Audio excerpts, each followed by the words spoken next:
They do. The Kurdistan regional government and the US administration share a lot of same goals. But I noticed that on this trip, Prime Minister Barzani seems to be emphasizing, wisely in my opinion, two aspects of those shared interests, emphasizing the shared opportunities to develop energy and power in the Kurdistan region. The press release that the KRG put out mentions that Prime Minister Barzani will emphasize opportunities for American companies in the sector. And that's what the Trump administration cares about. That's what they want to hear, opportunities for deals. And also an emphasis on religious freedom. The KRG as a refuge for minorities in the region, especially for Christians. So they share a lot of interests, but it sounds like the Barzani is hitting the right note to speak to what the Trump administration cares about most. Well, here's the challenge, I think, for the Kurdistan region going forward. They share a lot of interests with the United States government in the region, such as stability in Syria, such as stability in Iraq, of course, and stability in southeastern Turkey. But from the perspective of the US administration, all of those things that Kurdistan is central towards, they're stabilizing more than they have in recent years, right? Post-Assad, the Syrian trajectory looks good. Trump just met with the new president of Syria and Saudi Arabia, to everyone's surprise. There has not been a large resurgence in ISIS, and ISIS looks containable to some extent. The relationship between the SDF and Damascus is progressing well, it seems. The PKK announced that they're going to be disarming. So, in a number of ways, Kurdistan and the US continue to share interests. But I think it's important for Kurdistan and the Kurds more broadly to realize that their strategic importance to the United States in some ways is decreasing. And if all of those things remain positive, is likely to go down more in the coming months and years. The big remaining issue, of course, is Iran.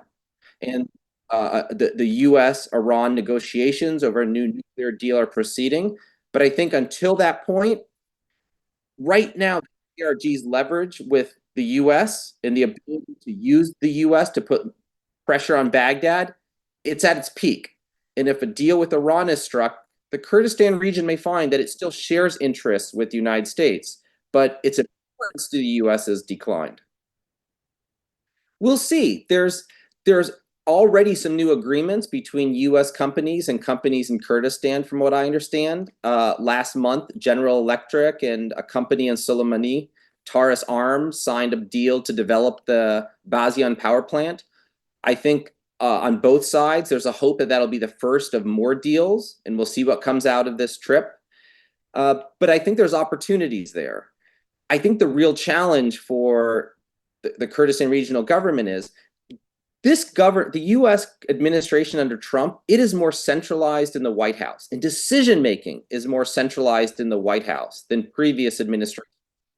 So the Kurds have a great track record in history of reaching out to the State Department, to members of Congress, to interests in Washington. But it looks like those actors aren't as important in the White House in decision making as they were under past administrations. And so you mentioned the Gulf and how President Trump discussed the Kurdistan region with Gulf actors. I think that's an important strategy for the Kurds going forward, strengthening its ties with the Gulf, to Saudi Arabia, to the UAE, to Qatar. Those are places that it seems Trump's ear, and that Trump, to some extent, is going to delegate regional relations to. And so influencing those states, having good relations with them, I think will be important for having impact in the White House. All of the above, all of those things matter. But for the Trump administration, I think it's deals, first and foremost.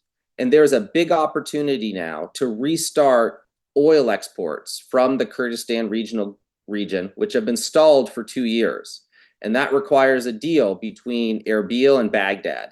And so I think linking business opportunities for American companies to help develop that energy and power infrastructure in the Kurdistan region and tying that to restarting oil exports, I think that's really what's going to get the US and the Trump administration in particular more directly interested in and involved in what happens.